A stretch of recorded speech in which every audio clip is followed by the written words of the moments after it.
கடவுள் அருள் டிவி நேயர்களுக்கு அடியேன் உங்கள் சிவயோகி சிவசக்திமான் சுவாமிகள் வணக்கத்தை தெரிவித்துக் கொள்கிறேன். இந்த பதிவில் செவ்வாய் பெயர்ச்சி பலன்கள் அதை பற்றி தான் சொல்ல போகிறோம். வரக்கூடிய ஆகஸ்ட் மாதம் 26/8/2024 முதல் அக்டோபர் மாதம் 23/10/2024 வரை கிட்டத்தட்ட ஒரு 57 நாட்கள். பொதுவாக 1.5 மாதம் தான் அந்த செவ்வாய் பக்கம் இருப்பார், கொஞ்சம் கூட இருக்கார் இந்த தடவை. இந்த செவ்வாய் ரிஷபராசியிலிருந்து மிதுனராசி செல்லக்கூடிய மிதுன செவ்வாய் பயிற்சி பலன்கள் என்று சொல்லப்படுவதாகும். அதனுடைய பயிற்சி பலன்களை முதலில் பொது பலன் சொல்லிவிட்டு அடுத்ததாக 12 ராசிக்கும் சொல்ல இருக்கிறேன். அதுக்கு முன்னாடி என்னுடைய குருநாதன் வணங்குங்கள். ஓம் குருப்யோ நம. நற்பவி நற்பவி நற்பவி. ஓம் காஞ்சிவாசாய வித்மகி சாந்தரூபாய தீமகி தன்னோ சந்திரசேகர பிரச்சோதயாத். என் ஆத்மாந்தன் மகா காளி வணங்குறேன். ஓம் காளிகாசாய வித்மகி மசான வாசின்ன தீமகி தன்னோ அகோர பிரச்சோதயாத். செவ்வாய் பயிற்சி பலன்கள் போது பார்க்கும் பொழுது செவ்வாய்க்கு சனி கிரகத்தை போலவும் குரு பகவானுடைய அந்த கிரகத்தின் பார்வை போல 3 பார்வைகள் அதற்கு உண்டு. செவ்வாய் தான் இருக்கும் இடத்திலிருந்து 4ஆம் வீட்டையும் 7ஆம் வீட்டையும் 8ஆம் வீட்டையும் பார்ப்பார். 3 பார்வைகள் உண்டு. அந்த வகையிலே இந்த மிதுன செவ்வாயில் இருந்து கன்னி ராசியையும் தனுசு ராசியையும் மகர ராசியையும் பார்க்க இருக்கிறார். அப்படி பார்க்கும் பொழுது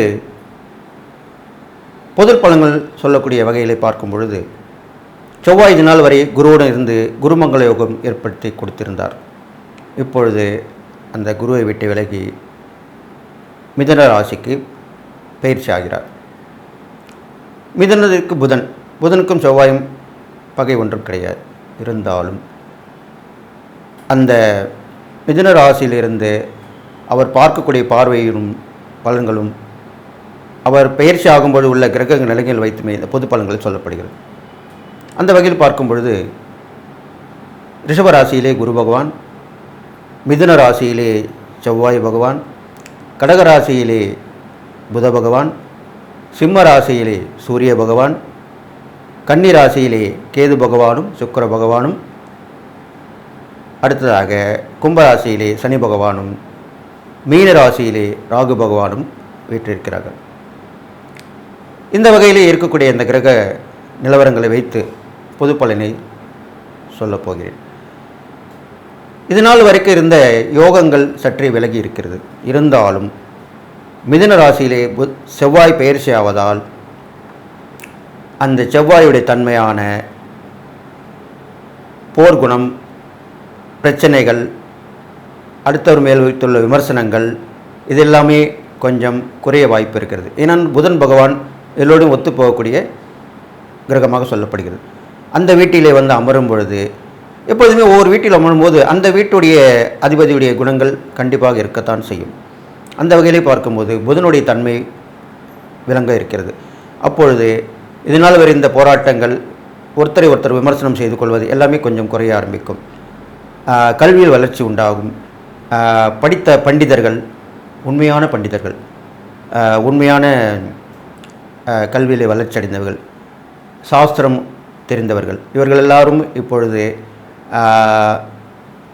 வெளியே வந்து மக்களுக்கு விழிப்புணர்வு கொடுத்து நல்வழி காட்டி அவர்களை கடைத்தேற்றப் போகிறார்கள். அதுவும் இல்லாமல் கடகராசியில் இருக்கிற புதன் பகவான் சந்திரனுடைய வீட்டில் இருக்கிறனால நல்ல விஷயங்களை நடத்தி கொடுப்பார். தாயில் வழி உறவுகளை பலப்படுத்துவார். புதன் என்றாலே உறவுகளுக்கு உரிய கிரகமாக சொல்லப்படுகிறது. அப்பொழுது விட்டுப்போன உறவுகள் வந்து சேரும் காலகட்டமாக இது அமையப் போகிறது. மாமன் மைத்துனர் வகை, தாய் வழி உறவு, அக்கால் தங்கை உறவு இதெல்லாமே மேம்பட போகிறது. பொதுவாக உறவினர்களும் நண்பர்களும் வந்து ஒருங்கிணைந்து செயல்படுவார்கள், எல்லோருக்கும் உதவி புரிவார்கள். இது மாதிரிலாம் நடக்க போகுது. அடுத்ததாக சிம்ம ராசியிலே சூரியன் தன்னுடைய வீட்டிலேயே இருக்கிறபடியால் அரசாங்கத்தினுடைய ஆதரவு கிடைக்கும். மக்களுக்கு விழிப்புணர்வு கொடுக்கப்படும். அரசாங்கத்தின் ஆதரவு பெருகும். அவர்களுடைய சலுகைகள் மக்களுக்கு போய் சேரும் சேருகிறதா இல்லையா என்று பார்ப்பார்கள். மிகுந்த விழிப்புணர்வுடன் இருப்பார்கள். அது இல்லாமல் மக்கள் மனதிலே நல்ல ஒரு தன்னம்பிக்கை வெளிவரும். துணிச்சல், தைரியம் இதெல்லாம் மேலோங்கி அவர்கள் செய்யக்கூடிய காரியங்கள் எல்லாம் வெற்றி பெறும். அடுத்ததாக கன்னிராசியில் இருக்கக்கூடிய கேது பகவானுடைய சுக்கிரன் சேர்ந்திருக்கிறனால் கேது ஞான வாழ்வு, சுக்கிரன் இன்ப வாழ்வு. அப்பொழுது இரண்டுமே மாறி மாறி இருக்கப் போகிறது. பெரும்பாலும் சுக்கிரன் அந்த வீட்டிலே நீசமாகிறார். கன்னிராசியில் சுக்கிரன் நீசமாகிறார், தன்னுடைய சக்தியை இழந்து விடுகிறார். அப்பொழுது எல்லா கிரகத்தை விட கேதுக்குத்தான் அதிகமாக சக்தி உள்ளது. மற்ற 8 கிரகங்களை விட கேதுக்குத்தான் அதிக சக்தி உள்ளது. அப்பொழுது சுக்கிரனுடைய பல குணத்தையும் எடுத்து அவர் கொடுக்கப் போகிறார். அப்போது கேது பகவான் கன்னிராசியில் இருக்கிற நாள் சுக்கிரனுடைய பலத்தை எடுத்து கொடுப்பதால் ஆன்மீக பெரியோர்கள், ஆன்மீகவாதிகள் இந்த காலகட்டங்களிலே பெண்கள் நிறைய இந்த ஆன்மீக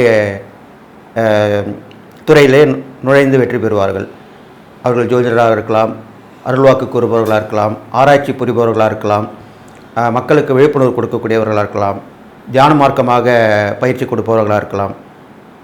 இப்படிப்பட்ட வகையிலே பெண்கள் கை ஓங்கி இருக்க போகிறது. பெண்கள் அதிகமாக இந்த துறைக்கு வந்து மக்களுக்கு விழிப்புணர்வு கொடுக்க இருக்கிறார்கள். இது இல்லாமல் ஆன்மீக முன்னேற்றங்கள் கண்டிப்பாக ஏற்படும். அதுவும் இல்லாமல் தடைப்பட்ட காரியங்கள், திருமண காரியங்கள், சுபகாரிய முயற்சி இதெல்லாமே நடக்கும். இதெல்லாம் நடந்து நல்ல ஒரு மக்களுக்கு வசதி வாய்ப்புகள் வந்து சேரும். அடுத்ததாக கும்பராசியில் இருக்கக்கூடிய சனி பகவானால் அவர் வக்கரம் பெற்றிருப்பதனால் எந்த பிரச்சனையும் வரப்பதற்கு வாய்ப்பில்லை. நீதி நேர்மை நிலைநாட்டப்படும், நீதித்துறை மேலோங்கும். அது இல்லாமல் விவசாயம் வளர்ச்சி அடையும், மழை நிறைய பெய்யும், மழை வெள்ளம் காணும். இது இல்லாமல் பூமியிலே வெடிப்புகள், நிலச்சரிவுகள் இன்னும் இருக்கத்தான் செய்கிறது. அதுவும் வந்து அடங்கக்கூடிய அமைப்பாக இருக்கப் போகிறது. இது இல்லாமல் ராகு பகவான் மீனராசியில் இருப்பதால் நல்ல ஒரு அதிர்ஷ்டமான விஷயங்கள் நடக்கப் போகிறது. எல்லோருக்கும் குரு கடாட்சம் ஏற்படும். குருவை வணங்க வேண்டும். ஜீவசமாதி தரிசனம், மகான்கள் தரிசனம் கை கொடுக்கும். நல்ல ஒரு விஷயங்களை நடத்தி கொடுக்கும். கடைசியாக ரிஷபராசியிலே குருவும் சந்திரனும் இருக்கிறார்கள். குரு மங்களயோகம் போய்விட்டாலும் இந்த செவ்வாய் பயிற்சியின் போது சந்திரன் குருவனிலிருந்து குரு சந்திர யோகத்தை ஏற்படுத்தி கொடுக்கிறார். ஏனென்றால் ஒரு யோகம் போனால் இன்னொரு யோகம் வருகிறது. அதனால் குரு சந்திர யோகம் எல்லோருடைய வாழ்விலுமே ஒளி வீசக்கூடிய அமைப்பாக இருக்கும். நல்ல ஒரு புகழ், பதவி, செல்வம், அந்தஸ்து எல்லாமே தேடி வரும் மக்களுக்கு. இது பொதுவான பலனாக சொல்லப்பட்டிருக்கிறது என்று சொல்லி இனி வரும் 12 ராசிக்குண்டான பலனை போய் பார்க்க போகிறோம். அதற்கு முன்னாடி என்னுடைய உபாசன வேதனா மகாவாராகி நான் வணிகன்.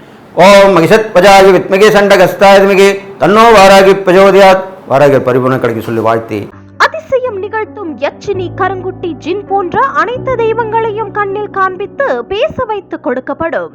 அதோடு செய்வினை, ஏவல் பிரச்சனைகளில் இருந்து முழுவதும் விடுபட, செய்தவர்களுக்கே திருப்பிவிட, கணவன் மனைவி பிரச்சனை விலகி ஒன்று சேர, தவறான உறவில் இருந்து விடுபட, தொழில் வியாபாரத்தில் வெற்றி கொடி நாட்ட, குடும்பத்தில் ஒற்றுமை மேலோங்க, சகல ஐஸ்வர்யங்களையும் பெற்று பெருவாழ்வு வாழ உடனே தொடர்பு கொள்ளுங்கள்.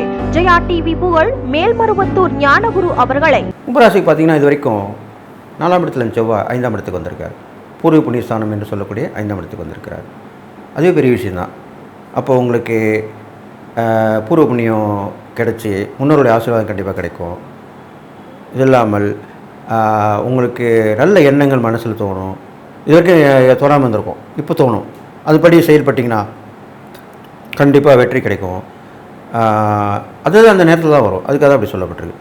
அப்போது நல்ல நற்செயல்கள் செஞ்சு பாராட்டு பெறுவீங்க. அப்பா நல்ல காரியம் பண்ணியிருக்கான்ப்பா, இப்போ தான்ப்பா நல்ல காரியம் பண்ணி அப்படின்னு சொல்லுவாங்க இல்லையா, அது மாதிரி தான் நடக்க போகுது. அப்படி தான் செய்ய போகிறீங்க. அது மூலிமா நல்ல பலன்கள் கிடைக்கும். அரசாங்கத்துடைய அனுகூலமும் கிடைக்கும். அரசாங்கத்துடைய பரிசு, பாராட்டு, விருது எல்லாமே கிடைக்க போகுது நீங்கள் தைரியமாக செய்யக்கூடிய இந்த விஷயத்தினால. இது இல்லாமல் கும்பராசிக்காரங்களுக்கு பார்க்கும்போது செவ்வாய் வந்து சனி பகவானுக்கு நட்பு இல்லைனா கூட இந்த கும்பம் ராசின்ற போது பொதுவாக பார்க்கும்போது எல்லா விஷயங்களும் இவங்களுக்கு தேடி வரும். எல்லா தெய்வ இறைசக்தியும் இவங்களுக்கு வந்து நிற்கும். இவங்க தன்னுடைய சொந்த முயற்சியால் முன்னுக்கு வரக்கூடியவங்க. அந்த வகையில் பார்க்கும்போது நீங்கள் எல்லா நாளும் பெற்று வாழ போகிறீங்க. அது இல்லாமல் இந்த கும்பராசிக்காரங்களை பார்க்கும்போது செவ்வாயோட பயிற்சியால் விடுபட்ட விஷயங்கள் எல்லாமே விடுபட்ட விஷயங்கள் எல்லாமே நல்லபடியாக நடக்க போகுது. தாமதங்கள் ஏற்பட்டிருக்கும், அதெல்லாமே இப்போ கொஞ்சம் சீக்கிரமாக நடக்கிறதுக்கு வாய்ப்புகள் வரும். கேட்டு இந்த உதவி கிடைக்கும். பிரயாணங்கள் மூலமாக லாபங்கள் கிடைக்கும். இருந்தாலும் வண்டி வாங்கும்போது கொஞ்சம் கேர்ஃபுல்லாக இருக்கணும், கவனமாக இருக்கணும். அது இல்லாமல் கொடுக்கல் வாங்கல கொஞ்சம் கவனமாக இருக்கிறது ரொம்ப நல்லதுன்னு சொல்லப்பட்டிருக்கு. அது இல்லாமல்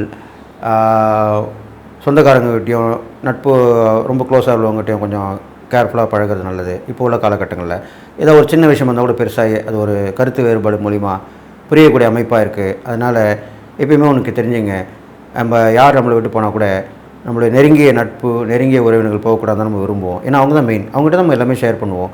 எந்த ஒரு விஷயத்துக்கும் அவங்கள தான் முதல்ல கூடுவோம். அப்படிப்பட்ட அந்த க்ளோஸ் ரிலேஷன், க்ளோஸ் ஃப்ரெண்ட்ஷிப் இல்லையா, அவங்ககிட்ட மட்டும் நம்ம அதிகமாக வச்சுக்கூடாது. கரெக்டாக இருக்கணும். இப்போ நேரம் சரியில்லைன்னு சொல்லும்போது கவனமாக இருந்துக்கணும். அதிகமாக பேச்சுவார்த்தை வச்சுக்கூடாது. கரெக்டாக என்னென்னா என்ன அப்படி தான் பேசணும், கேட்கணும். அதுக்கப்புறம் அந்த காலம் போயிட்ட பிறகு நம்ம பழையபடி பண்ணிக்கலாம். ஏன்னா கெட்ட நேரம் வரும்போது இது மாதிரி ஒரு விஷயம் நடக்க போகுதுன்னு தெரியும் போது நம்ம முன்னெச்சரிக்கையாக இருக்கிறது தான் நல்லது. அதுக்காக தானே நம்ம வழிகாட்டியாக எங்களை போன்றவங்க சொல்லிட்டு வராங்க உங்களுக்கு. அதனால் இது மாதிரி நீங்கள் கடைப்பிடிச்சி வந்தீங்கன்னா கண்டிப்பாக நல்லது நடக்கும். இருந்தாலும் கும்பராசிக்காரங்களுக்கு தெய்வ வழிபாடுன்னு பார்க்கும்போது சிவனை வழிபட்டு வரணும், தியானமாக இருக்கணும். அவருடைய மந்திரங்கள் சொல்லிட்டு வரலாம். ஓம் நமக் சிவாய சொல்லலாம். பஞ்சாட்சர மந்திரங்களை கண்டிப்பாக சொல்லிட்டு வரணும். நெற்றில் விபூதி தரிக்கணும். ருத்ராட்சம் போடாதவங்க ஒரு ருத்ராட்சம் போட்டு வணங்கிட்டு வரலாம். ருத்ராட்சம்லாம் இப்போது எல்லோரும் போடலாம்னு சொல்லப்பட்டிருக்கு. என்ன மனசு சுத்தமாக இருக்கணும், அவ்வளோதான் விஷயம். இது மாதிரிலாம் பண்ணிட்டு வரலாம். முக்கியமான விஷயங்களுக்கு வேணால் அதை கைட்டு வச்சுக்கலாம்னு சொல்லப்பட்டிருக்கு. அதனால் அது மாதிரி பண்ணிட்டு வரலாம். ருத்ராட்சத்தில் அபிஷேகம் பண்ணி அதை அந்த நீரை குடித்து வரலாம் நீங்கள். ஏன்னா அவங்களுக்கு உள்ளுறுப்புகள் ரொம்ப பாதிப்பு ஏற்படக்கூடிய அமைப்பு இருக்குது. அப்போது இந்த மாதிரி பண்ணிட்டு வந்தால் நல்லது நடக்கும். அடிக்கடி கோயில் போயிட்டு வாங்க, இறை வழிபாடு பண்ணிட்டு வாங்க. சனிக்கிழமையில் ஆஞ்சநேயர் வழிபாடு ரொம்ப சொல்லப்பட்டிருக்கு. அதில் பஞ்சமுக ஆஞ்சநேயர் ரொம்ப விசேஷம் சொல்லப்பட்டிருக்கு. அது இல்லாமல் தானியேஸ்வரர், அது ஈஸ்வரன் தியானத்தில் இருப்பார். அந்த மாதிரி ஈஸ்வரனை வழிபட்டு வரலாம். கண்மூடி தியானமாக இருப்பார், அவர் வழிபட்டு வரலாம். இல்லைனாக்கா லிங்க வழிபாடு பண்ணும்போது கூட பிரதோஷத்தில் கலந்துக்கிட்டது நல்லது. வழிபாடு நந்தி வழிபட்டு வரணும். பிரதோஷ வழிபாடு சிவனை பார்த்து தரிசனம் பண்ணிட்டு நந்தியிடம் உங்களோட குறைகளை சொல்லிட்டு வரலாம். அது மாதிரிலாம் பண்ணிட்டுக்கூடிய அமைப்பு இப்போ நான் பண்ணால் கண்டிப்பாக நல்லது நடக்கும்னு சொல்லப்பட்டிருக்கு. இது இல்லாமல் பெருமாள் வழிபாடு உங்களுக்கு சொல்லப்பட்டிருக்கு. கருடன், ஆஞ்சநேயர், பெருமாள், இந்த 3 பேரும் வணங்கிட்டு வரலாம். பெரும்பாலும் கருடனை வணங்கிட்டு வரது ரொம்ப விஷயம் சொல்லப்படுது. அது வானத்தில் பார்த்தாலும் வணங்கிட்டு வரலாம். இல்லை கோவிலில் போயிட்டு பெருமாள் கோவிலில் இருப்பார் கருடன், அவர் சனிக்கிழமை தோறும் நீங்கள் வழிபட்டு வரலாம். அவருக்கு அபிஷேக ஆராதனை பண்ணலாம். இது மாதிரிலாம் செஞ்சுட்டு வரலாம். அது மாதிரிலாம் பண்ணிட்டு வந்தால் ரொம்ப நல்ல விஷயங்கள் நடக்கும் கண்டிப்பாக. அது இல்லாமல் பெரிய மனிதர்கள் இருக்காங்க இல்லையா, அவங்க வீட்டில் நீங்கள் உங்களால் முடிஞ்ச உதவி அவங்களுக்கு கூட செய்யலாம். அவங்க சந்தோஷப்பட்டு அவங்க மறு உதவி உங்களுக்கு பண்ணுவாங்க. நம்ம வாலண்டியாக போகலாம். அவங்க கூப்பிட்டாலும் போகணுன்னு அவசியம் இல்லை. நம்மளே போயிட்டு இந்த மாதிரி நான் உங்களுக்கு பண்ணுறேன், கூட இருக்கேன், செய்கிறேன் அப்படின்னு சொல்லலாம். முன்னாடி யோசிப்பாங்க. அப்புறம் நீங்கள் செய்கிறத பார்த்துட்டு அப்புறம் பரவாயில்ல நல்லா செய்கிறாரு அப்படின்னு சொல்லி உங்களை அந்த வாய்ப்பு கொடுத்து அவங்க கூட வச்சுப்பாங்க. இது மாதிரிலாம் பண்ணிட்டு வரலாம். பெரும்பாலும் கும்பராசிக்காரங்க இது மாதிரி பெரிய பெரிய ஆளுங்களோட இருக்கிறது நல்ல பலனை தான் கொடுத்துருக்கு. இது நான் நிறைய அனுபவத்தில் ஆராய்ச்சியில் காத்திருக்கேன். இவங்க ஒரு மந்திரி மாதிரி இருந்து நிறைய விஷயம் சொல்லுவாங்க. அதை கேட்டு அவங்க நல்லபடியாக நடந்து நல்ல பிரபலமாக இருக்காங்க, பேரும் புகழ் வந்திருக்கு. அப்போது இவங்களுக்கு அந்த உதவி இவங்களுக்கும் செஞ்சுருக்காங்க. நம்ம முன்னேற்றத்துக்கு காரணமான இவங்களை விடக்கூடாதுன்னு சொல்லி அதுக்கு இவங்க செஞ்சுருக்காங்க. இதெல்லாம் கும்பராசிக்காரங்களுக்கு நடக்க போகுது அப்படின்னு சொல்லிட்டு இறை வழிபாடுகள் சொல்லியிருக்காங்க. தான தர்மம் பார்க்கும்போது நோய்வாய்ப்பட்டிருக்கவங்க, ரொம்ப எடை தூக்கி கூலி தொழிலாளி சம்பாதிக்கிறவங்க, துப்புரவு தொழிலாளி சுத்தம் பண்ணி சம்பாதிக்கிறவங்க, இதெல்லாமே அவங்களுக்கு ஏற்ற உணவு வகைகளை கொடுக்கலாம். உடைகள், அவங்களுக்கு கொண்டு தேவைப்படும் பொருட்கள், இது மாதிரிலாம் வாங்கி தான தர்மம் பண்ணிட்டு வரலாம். இதெல்லாம் பண்ணிட்டு வந்தீங்கன்னா கண்டிப்பாக நல்லது நடக்கும் அப்படின்னு சொல்லிட்டு இந்த இறை பரிகாரம் தான தர்மம் பண்ணிட்டு வந்தீங்கன்னா இந்த செவ்வாய் பயிற்சி பலன் கண்டிப்பாக கும்பராசிக்கு கொஞ்சம் நேரம் சரியில்லைனா கூட சில விஷயங்களில் வெற்றியும் சில விஷயங்களிலும் தோல்வி கொடுத்தாலும் கொஞ்சம் தாமதமாக வெற்றி கண்டிப்பாக கிடைக்கும். நல்ல பலன் கொஞ்சம் நாளில் கிடச்சிரும் கண்டிப்பாக. அதுக்கு நீங்கள் செய்ய வேண்டியது தொடர்ந்து இறை வழிபாடு செஞ்சுட்டு வரணும். இந்த தான தர்மம் கண்டிப்பாக தொடர்ந்து செஞ்சுட்டு வரணும். இதெல்லாம் செஞ்சுட்டு வந்தீங்கன்னா கண்டிப்பாக நல்லது நடக்கும் அப்படின்னு சொல்லிட்டு நீங்கள் இந்த செவ்வாய் பயிற்சி பலனை நல்லபடியாக கடந்து வந்துடுவீங்கன்னு சொல்லி எல்லா நாளும் பெற்று வாங்கின்னு சொல்லி வாழ்த்தி விடைபெறுகிறேன். நன்றி. வணக்கம். கடவுள் அருள் டிவியை பார்த்தமைக்க நன்றிகள். மேலும் இது போன்ற தகவல்களை தெரிந்து கொள்ள கடவுள் அருள் டிவியை சப்ஸ்கிரைப் செய்யுங்கள். மறக்காமல் பெல் ஐக்கானை கிளிக் செய்யுங்கள். அதிசயம் நிகழ்த்தும் யட்சினி, கருங்குட்டி, ஜின் போன்ற அனைத்து தெய்வங்களையும் கண்ணில் காண்பித்து பேச வைத்து கொடுக்கப்படும். அதோடு செய்வினை ஏவல் பிரச்சனைகளில் இருந்து முழுவதும் விடுபட, செய்தவர்களுக்கே திருப்பிவிட, கணவன் மனைவி பிரச்சனை விலகி ஒன்று சேர, தவறான உறவில் இருந்து விடுபட, தொழில் வியாபாரத்தில் வெற்றி கொடி நாட்ட, குடும்பத்தில் ஒற்றுமை மேலோங்க, சகல ஐஸ்வர்யங்களையும் பெற்று பெருவாழ்வு வாழ உடனே தொடர்பு கொள்ளுங்கள். ஜெயா டிவி புகழ் மேல்மருவத்தூர் ஞானகுரு அவர்களை.